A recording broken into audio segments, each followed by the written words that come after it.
오늘은 불신자에게 나타난 신앙이라고 하는 제목으로 하나님 주신 말씀을 통해서 은혜를 받기를 원합니다. 여러분, 이 룻기는 짧은 4장으로 되어져 있는 말씀이지만 참 많은 분들에게 사랑을 받는 귀한 하나님의 말씀입니다. 깊은 감동이 있어요. 그러나 우리 1장에 보면 이 룻기가 그렇게 밝게 시작한 것은 아닙니다. 그 땅에 흉년이 들어서 먹고 살 길이 없어. 어떡합니까? 고국을 떠납니다. 이민을 가죠.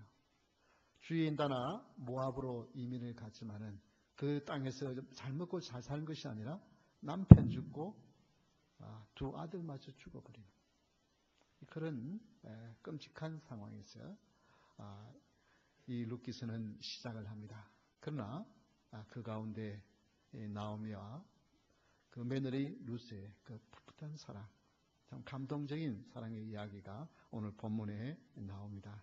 여기에서 보여준 그 신앙의 모습이 어떤 모습인가를 찾아보기를 원합니다. 불신자에게 나타난 신앙을 첫째, 너도 너의 동서를 따라 돌아가라. 이제 자기를 따라오는 남편 죽고 없는 이방 여인이 이제 고국에 풍년이 들었다 그러니까 이제 내가 베델 땅으로 돌아가야 되겠다. 고국으로 가야 되겠다 그러니까 내 2 며느리가 따라 나서는데 이게 참 기가 찹니다. 젊은 청상 과부를 어떻게 데리고 삽니까? 그 또 고국에 가면 어떻게 해요? 이방 여인하고 온갖 멸시와 천대를 받을 텐데 그래서 돌아가라고. 그런데 큰 며느리는 떠나갔지만은 이 작은 며느리 룻은 따라와요. 왜 돌아가라고 했을까? 여러분, 이 모압은 그모스 신을 섬기고 바알과 아세라를 섬기는 그런 우상의 나라예요. 그러면 어떻게 하든지 좀 가자고 안 갈라 그래도 내가 너를 데리고 가려는 것은 내가 복 받으려고 그런 것이 아니고 너의 인생을 위해서 너의 영원한 생명을 위해서다. 같이 가자고 그렇게 끌고 가야 되잖아요. 안 가도. 그런데 따라오는 며느리를 향해서 돌아가라고 강권하는 거예요.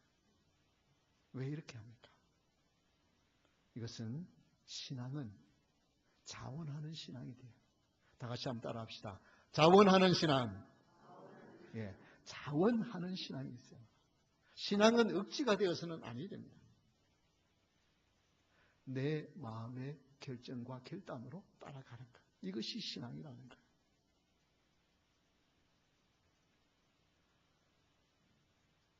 오늘날 자녀들이 부모의 강제에 끌려서 어쩔 수 없이 신앙생활을 하다가 얼마 후에 신앙을 떠나는 경우들을 종종 많이 봅니다. 신앙은 결코 억지가 되어서는 아니 됩니다. 신앙은 자원하는 신앙으로 만들어요.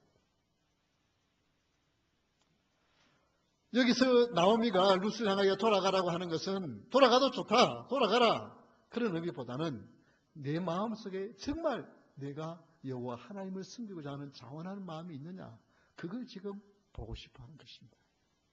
이와 비슷한 내용이 여호수아가 하는 것을 볼 수 있는데요. 여호수아 24장 15절에 보면 이런 말씀이 나옵니다. 우리 다 같이 한번 큰 소리로 읽어볼까요? 여호수아 24장 15절. 만일 여호와를 섬기는 것이 너희에게 좋지 않게 보이거든 너희 조상들이 강 저쪽에서 섬기던 신들이든지 또는 너희가 거주하는 땅에 있는 아모리 족속의 신들이든지 너희가 섬길 자를 오늘 택하라. 오직 나와 내 집은 여호와를 섬기겠노라. 이것은 지금 나오미가 돌아가라고 하는 것은 그모스 신이나 우리 여호와 하나님이나 비슷하니까 가는 길이 다른 것 같아도 목적은 같으니까 아무나 섬기라 지금 그 뜻입니까? 여기 지금 여호수아가 너희들이 지금 택할 신을 택하라. 너희들이 저 이집트에 있던 여러 신들을 섬기든지 아니면 지금 너희들이 가나안 땅에 살고 있으면서 이 가나안 족속들이 섬기는 바알과 아세라와 온갖 신들을 섬기는 그 신들을 섬기든지 너희들이 원하는 신을 선택해라. 그러나 나는 누구를 섬기겠다고요? 나는 여호와 하나님을 섬기겠다. 여러분, 내가 믿는 하나님에 대한 이 정도의 확신과 자부심은 있어야만 합니다. 누가 무슨 비난하면 할 말이 없었어. 누가 뭐라고 말하면 그냥 부끄러워서 움츠러드는 것이 아니라 내가 믿는 하나님은 누가 뭐라고 해도 너희들이 안 믿으면 너희들 손해야. 그런 확신의 마음을 가지고 자, 너희들이 원하시는 선택하라고 말하는 것입니다. 영적인 확신, 살아계신 참 하나님에 대한 확신, 이것이 이런 말을 하게 하는 것입니다. 전능하신 하나님에 대한 확신이 있는 사람은 이 정도의 여유가 있습니다. 나오미를 한번 보십시오. 남편도 죽었어요. 두 아들도 없어요. 그래도 며느리 둘이라도 따라와서 자기를 복양해 줘야 되잖아요. 그러면 어떻게 하는지 안 갈라 그래도 가자고 두 며느리를 끌고 와야 그래야 나이가 많은 시어머니가 살 길이 있잖아요. 그런데 그는 사람으로 시하지 않았어요. 내가 믿는 하나님, 내 인생을 주관하시는 전능하신 하나님, 그 하나님에 대한 확신. 그래서 신앙은 억지가 아니고요. 내가 만난 하나님, 내가 선택한 하나님, 내가 자원하는 하나님, 이것이 중요한 거예요. 그런데 여러분, 오늘 여러분 이렇게 하나님께 예배드리기를 원하여 이 자리에 왔습니다. 여러분 다 자원하는 심령으로 오셨습니까? 아멘. 그 자원하는 심령으로 오셨는데 그 마음이, 그 자원하는 마음이 내 속에서 있는 것이 아니라 하나님께서, 예수 그리스도께서 여러분에게 그 마음을 심어주시고 그 마음을 고백할 수 있는 은혜를 주신 줄 믿으시기 바랍니다. 그래서 에베소서 1장 5절 6절에 이렇게 말씀하고 있습니다. 그 기쁘신 뜻대로 우리를 예정하사 예수 그리스도로 말미암아 자기의 아들들이 되게 하셨으니, 예수 그리스도로 말미암아 예정했다가 때가 되어 불러서 하나님의 축복의 아들과 딸로 삼아 주셨다는 것입니다.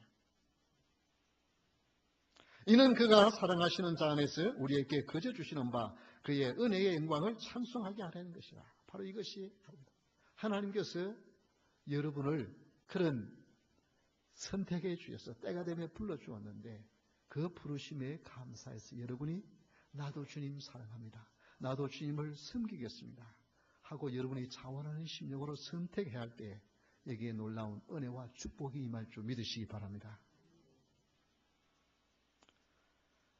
여러분 예수 그리스도를 옆에 구시죠 믿으십니까? 왜 이게 또 이게 잊어버리셨어요?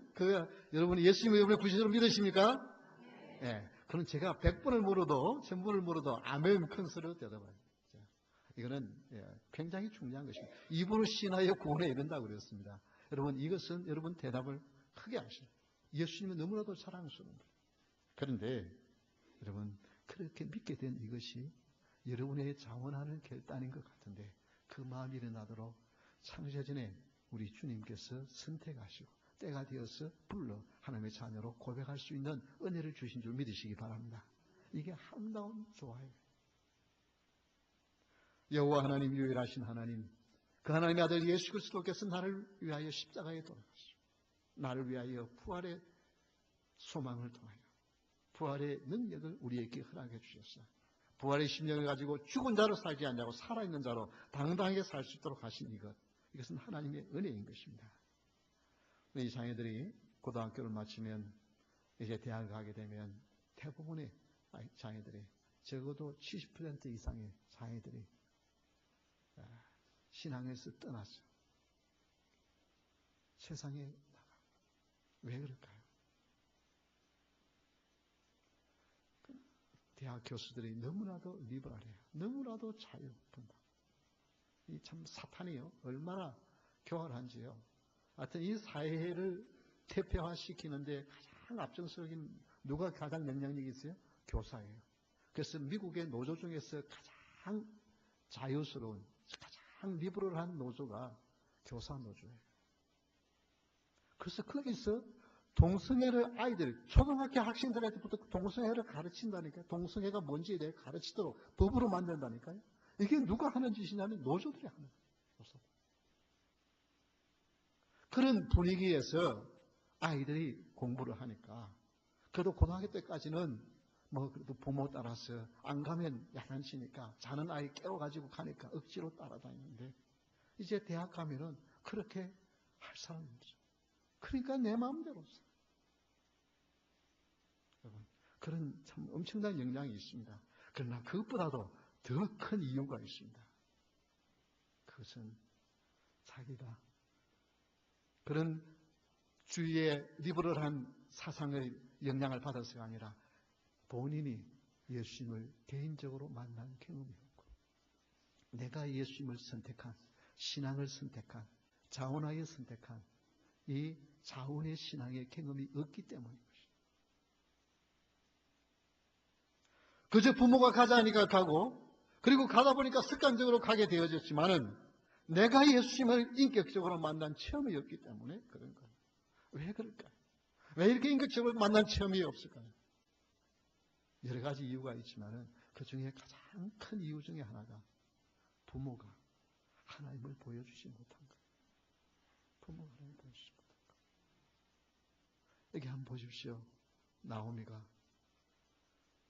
남편 죽었어요. 두 아들 죽었어요. 그러면 하나님 향하여 무슨 말이 나오겠어요? 하나님 어디 계시느냐? 나 하나님 믿음 따르지 않느냐고. 그도 이방에 왔어요. 그래 나는 여호와 하나님을 섬긴다고 하는데 이방 사람들이 하나님 어디 있느냐고 회상하지 않겠습니까? 지금 나는 어떻게 살아라고 이렇게 남편, 자식 다 죽고 없습니까? 그런 원망과 실망과 불평과 좌절의 모습을 보여주었다고 한다면 그 며느리 루시, 나도 여호와 하나님 섬기겠습니다. 그렇게 나서겠습니까?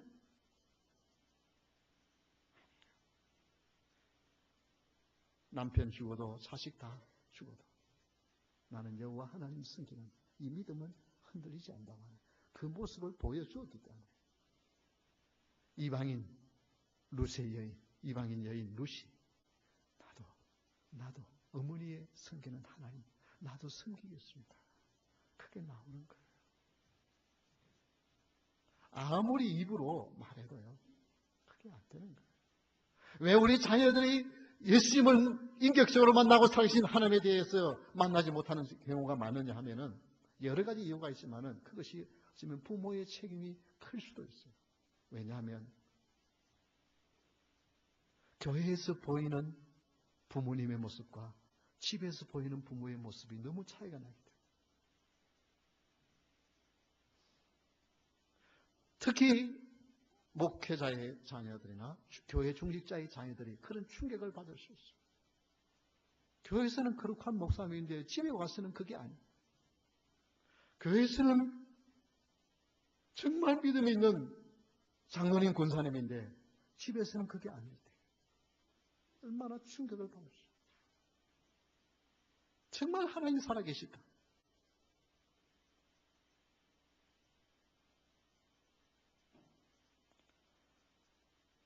그래서 여러분 정말 내가 인격적으로 하나님을 만날 뿐만 아니라 이웃을 생각하는 불신자에게 나타나는 신앙은 나의 말이 아니라 나의 삶을 통해서 나타나는 것이다. 그것이 가족일 수도 있고 이웃일 수도 있고 누구에게도 있을 수 있습니다. 내가 만난 하나님은 나의 말을 통해서 전파되어지기보다는 나의 삶을 통해서 전파되었습니다. 그래서 그들이 나의 삶을 통하여 하나님을 만나게 되었습니다. 그들도 그래. 우리 부모님 믿는 하나님 나도 믿어야지. 나도 믿어야지. 자원하는 마음으로 결단하게 되어지는 것입니다. 그러면 우리가 떠나고 난 후에라도 우리 주님 오실 때까지 저들의 믿음이 계속되어 갈 줄 믿으시기 바랍니다. 네. 두 번째, 불신자에게 나타난 신앙. 어머니의 하나님이 나의 하나님이 되시리니 라고 했습니다. 다 같이 한번 따라합시다. 하나님 중심 신앙. 하나님 중심의 신앙. 루시 이르되 내게 어머니를 떠나며 어머니를 따르지 말고 돌아가라. 강건하지 마옵소서. 어머니께서 가시는 곳에 나도 가고 어머니께서 머무시는 곳에서 나도 머물겠나이다. 어머니의 백성이 나의 백성이 되고 어머니의 하나님이 나의 하나님이 되시리니. 불신자에게 나타나는 신앙은 하나님 중심의 신앙이에요. 여러분 이 고부간의 아름다운 모습입니다. 지금 남편 없어요. 시아버지도 돌아가셨어요. 그럼에도 불구하고 이방 여인이 지금 이 나오미 시어머니를 따라 나시는 거예요. 이것은 그저 단순한 인간적인 체험이라고. 인간적인 어떤 윤리, 도덕에서 따르는 것이 아니라 여호와 하나님을 만난 사람의 특징입니다. 나오미가 남편 잃어버리고 두 아들 잊어버려도 여호와 하나님 섬기는 것, 그 하나님의 이름을 생각하는 거기에서 그는 하나님을 봅니다. 룻이 하나님을 보았기에 그 길을 따라 나선 것입니다.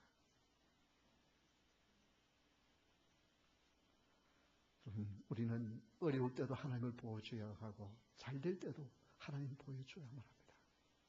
근데 잘 되면 내 탓이고 못 되면 누구 탓이에요? 조상 탓이고. 우리는 예수를 믿는 사람은 잘 될 때, 못 될 때 나의 삶을 통해 하나님이 나타나야 돼요. 창세기 39장 3절에 보면 그의 주인이 여호와께서 그와 함께 하심을 보며 또 여호와께서 그의 범사에 행통하게 하심을 보았더라. 이건 지금 요셉이 하루아침에 형들의 미움을 받아서 종으로 팔려가서 보디발의 집에 종의 신세가 되어서 그런 정말 인간 이하의 대접을 받으면서 일하게 된 사람의 모습이에요. 그러면요, 형들 때문에요, 분노가 치밀어요. 자기 인생 망쳐진 것 때문에. 이건 종은 희망이 없잖아요. 무슨 다른 이렇다면 그래도 신분이 종으로 되어버렸으면 그럼 평생 종으로 끝나는 거예요. 그런데 그의 삶 속에서 뭐예요? 주인 보디발이 하나님이 함께 계심을 보았고 모든 하는 일에 하나님의 축복이 함께하는 것을 보여주는 삶을 살았어요. 바로 이게 그리스도인이에요. 불신자에게는 내가 얼마나 대단한 것을 보여주어서 그들이 하나님을 믿는 것이 아니라 나의 삶을 통해서 하나님이 함께 하시는 것을 보여주는 것이 바로 불신자에게 나타나는 하나님 중심의 사람의 모습인 것입니다. 모든 행동의 결정은 나 때문이 아니라 하나님 때문이야 하나님이 나타납니다. 내 성격, 내 중심, 내 욕심 같으면 이때 이 말하지 않고 이 행동하지 않은데 주님 때문에 내가 이렇게 생각하고 이렇게 말하고 이렇게 행동할 때 그 나의 삶을 통해서 누구를 봐요? 세상 사람들은 하나님을 보는 거예요. 여러분 세상 사람들이 성경 읽고 기도하고 그럽니까? 그래서 하나님 압니까? 안 믿는 사람 성경을 읽기도 하지만은 그러나 그것은 겉으로 일이고요. 우리가 그들의 성경이고 우리가 그들의 하나님, 우리를 통해서 하나님을 보고 우리의 삶을 통해서 그들이 하나님의 말씀이 무엇인가를 알지 우리의 말을 통해서 우리의 무엇을 통해서 나타나지 않습니다. 우리의 삶을 통해서 하나님이 나타나는 거예요.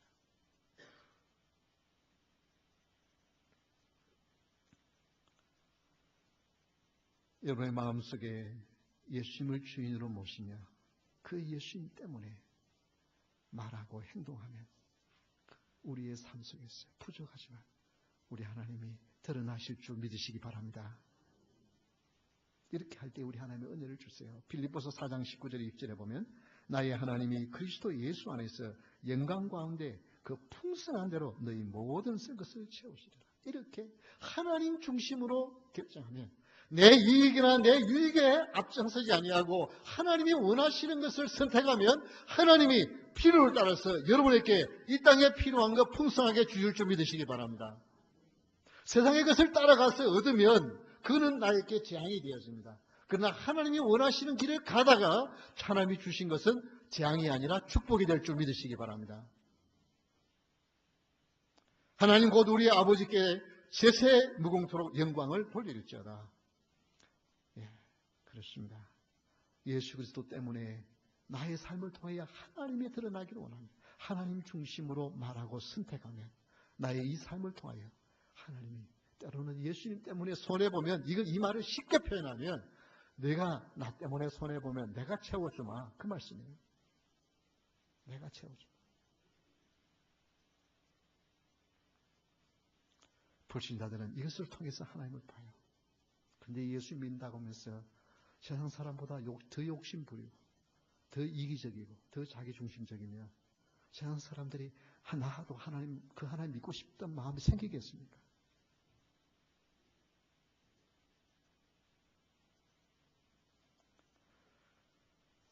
한 20년 전부터 우리 한국교회에, 또 한국교회나 미국교회도 마찬가지입니다만은 이 영성, 스피리추얼리티라고 하는 이 영성이라고 하는 단어를 많이 쓰기 시작해요.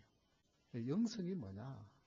그래서 뭐 집회도 어느 분이 한번 제가 그 칼럼을 쓰는 성경 원어 산책에 칼럼을 쓰니까 그 영성이 뭡니까? 그렇게 이제 한번 질문을 한 적이 있는데요. 여러분 영성이 뭐예요? 그것은 고린도전서 2장 13절 14절에 보면 이런 말씀이 나옵니다. 우리가 이것을 말하거니와 사람의 지혜가 가르친 말로 아니하고 오직 성령께서 가르치신 것으로 하느니 영적인 일은 영적으로 분별하느니라. 영적인 일은 무엇으로 분별한다고요?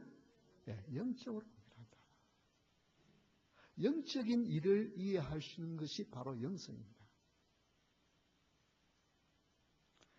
그러나 육에 속한 사람은 하나님의 성령의 일들을 받지 아니하나니 이는 그것들이 그에게는 어리석게 보이며 또 그는 그것들을 알 수도 없으니 그러한 일은 영적으로 분별되기 때문이다. 영적인 일은 영적으로 분별하기 때문에 성령께서 하시기 때문에 그래서 같은 교회를 나와도 이 영성이 준비되어 있지 않은 사람은 육적인 그리스도인은 왜 저 사람이 저런 말을 하고 왜 저 사람이 저렇게 행동하는지에 대하여 도저히 이해가 안 되는 거예요. 왜? 똑같은 세상의 가치관으로 그걸 보기 때문에. 그러나 영적인 가치관을 보는 사람은 왜 저 사람이 저렇게 말하는지, 왜 우리가 이렇게 말하고 왜 이렇게 행동하며 살아야 되는지를 아는 거예요. 그래서 영성은 뭐냐면 나의 신앙과 삶의 통합입니다. 많은 분들이 이렇게 살아야 된다는 거 알죠? 그렇죠? 원수를 사랑하라는 말씀 여러분 아세요? 모르세요? 아시죠? 모르는 사람 한 사람도 없죠? 원수를. 그런데 실제로 원수를 사랑하는 것과 그런데 내가 좀 자존심 상하면 미워하는 것. 여러분 어느 것이 더 쉽게 나옵니까? 지렁이도 밟으면 꿈틀한다고. 밟으면 꿈틀할 수밖에 없어. 그게 우리의 핑계잖아요. 그렇잖아요? 그래서 영성이라는 것은 나의 신앙과 삶의 조화를 이루는 것을 영성이라고 해요. 그런데 신앙은 신앙이고 삶은 삶. 구분이 돼요. 서로 떨어져 있어요. 그래서 영적인 일이 무엇인지에 대하여 모르고 살아요. 그냥 내가 주인이 되었어. 내가 옳다고 생각하면 내가 옳은 것을 택하고 내가 싫은 말고. 그게 사사시대잖아요. 자기의 소견에 좋은 대로 행하라. 그래서 우리는 영적인 영성을 회복해야만 합니다. 그것은 바로 나의 삶의 중심이 누구예요? 하나님 중심의 신앙. 나오미는 그 신앙을 보여준 거예요. 아무것도 없어 먹고 살 길이 없어서 다시 고국으로 돌아오는데 그것을 본 며느리 룻이 따라오는 거예요. 어머니 가신 길 나도 따라가고요. 어머니가 죽는 그곳에 나도 죽고요. 어머니의 하나님이 나의 하나님으로 나도 섬기겠다고 하는 거예요. 이게 불신자에게 나타난 하나님 중심의 신앙의 모습이에요. 오늘 우리가 아무리 입으로 교회 가자고 전도해도요. 어찌다 지나가는 사람은 그렇게 해서 예수님 믿을 수 있지만 어떻게 한다고요? 나를 잘 아는 사람은 말 가지고는 안 된다고요. 말 가지고는 안 된다. 그래서 우리가 여기 오래 살면 살수록 전도하기가 힘들다는 거예요. 왜? 너무나도 나를 잘 아니까. 그 사람이 너무나도 나를 잘 아니까. 우리 하나님 앞에 기도합니다. 하나님의 중심의 신앙으로 내가 변화되기를 원합니다. 그런 성숙된 신앙의 영성을 가진 자가 되기를 원합니다. 간절히 특별히 오늘부터 기도할 수 있기를 주의 이름으로 축원합니다. 저와 여러분이 추구해야 할 이 영성. 그래서 내 말이 아니라 나의 삶이 변화되고 저 사람이 전에는 안 그랬는데 이제 달라졌네. 이것을 통해서 복음이 전해졌습니다.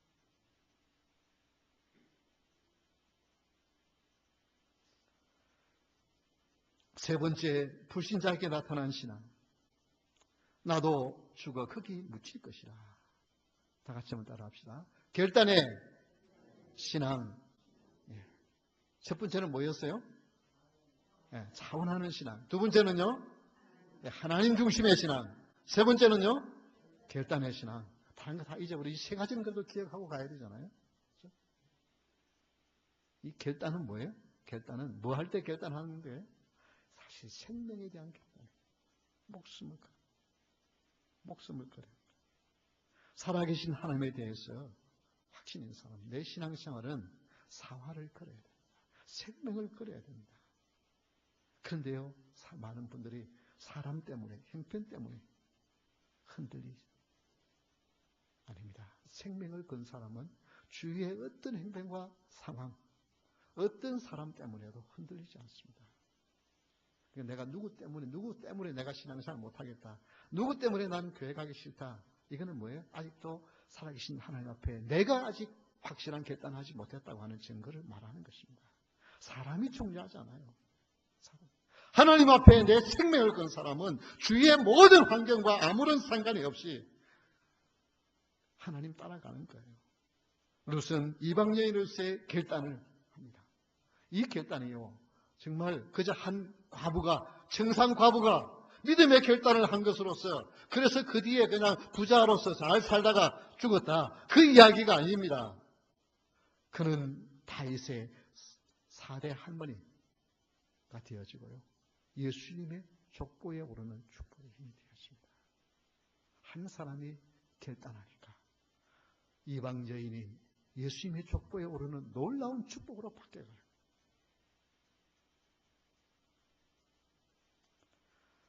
여호수아 24장 16절에도 역시 여호수아가 너희들이 선택할 신을 오늘 선택하라고 외칠 때에 그들이 이렇게 대답합니다. 백성이 대답하 이르되 우리가 결단코 여호와를 버리고 다른 신들을 섬기기를 하지 아니하노니.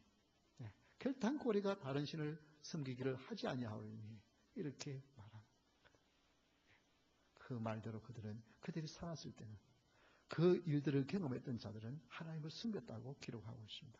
그 뒤에 태어난 세대들이 하나님을 알지 못했기 때문에 하나님을 떠나갔지만, 오늘 저와 여러분이 이 결단이 있기를 바랍니다. 예수 그리스도께서 우리를 사랑하셨습니다. 우리를 위하여 생명을 내어놓으셨사니 나도 내 이 한 생명 주를 위하여 드리며 주님이 원하시는 일에 내 삶을 사용하여 주옵소서. 그래서 사도행전 21장 13절 우리 다 같이 한번 한 목소리로 읽겠습니다. 바울이 대답하되 여러분이 어찌하여 울어 내 마음을 상하게 하느냐. 나는 주 예수의 이름을 위하여 결박당할 뿐 아니라 예루살렘에서 죽을 것도 각오하였느니라. 죽는 일도 각오. 왜 그렇습니까? 주님이 우리를 살려줍니다. 우리 한국 분들이 미국에 와서 그래도 대부분 다 안정되게 살잖아요. 그런 분들이 많잖아요. 왜 그래요? 처음부터 그랬나요? 그런 분들 다 어렵게 하는데 어떻게 해요? 목숨 걸고 이래요.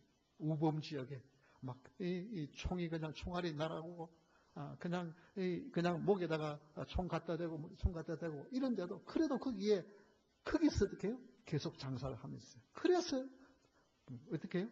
돈 벌기 위해서도 뭐예요? 목숨을 걸으니까 거기서 돈을 버는 거예요.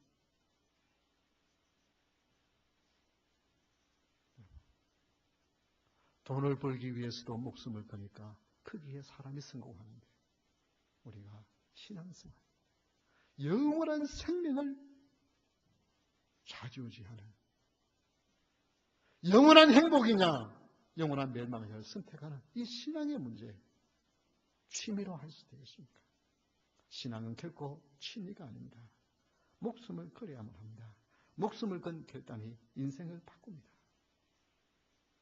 그런데 참 교회 안에서 어떻게 보면요, 너무 작은 것, 치사한 것 가지고요 마치 목숨을 걸을, 이게 정말 예수님께 목숨을 건 건지 내 자존심에 목숨을 건 건지 이게 잘 구분이 안 돼요. 어느 목사님이 그런 말씀을 하시더라고요. 장로님들이 기도를 하시는데, 김 장로님이 이제 한번 기도하는데 목사님이 뒤에서 이렇게 하면서 아멘, 아멘, 아멘 이렇게 했어요. 그 다음 주에 또 이제 박 장로님이 기도를 하는데 아멘, 아멘, 아멘 했어요. 그런데 이제 나가는데 권사님이 목사님! 그래서 아니 왜 그러십니까? 지난주 김장로님 할 때는 13번 아멘 하더만은 우리 목사님 기도할 때, 우리 장로님 기도할 때는 왜 11번밖에 안 해요, 아멘을. 우리 교회는 그런 분이 없기 때문에 내가 이렇게 마음 먹고 이야기했어요. 참 너무 치사하잖아요. 다른 장로님 기도할 때는 아멘을 13번 했는데 자기 남편 기도할 때는 11번밖에 안 해요. 2번 적게 했다고 따지는. 여러분 이게 우스운 이야기 같지만은요. 이런 일들이 교회에서 일어나요. 이런 일들이 교회 안에서 일어나요. 참 이게 영원한 생명을 그걸 바라보는 사람이다. 아니면 세상에 그냥 친교단체예요, 교회가. 거기서 인정받으면 참 좋고 어깨에 힘이 들어가고 인정 못 받으면 코가 빠지고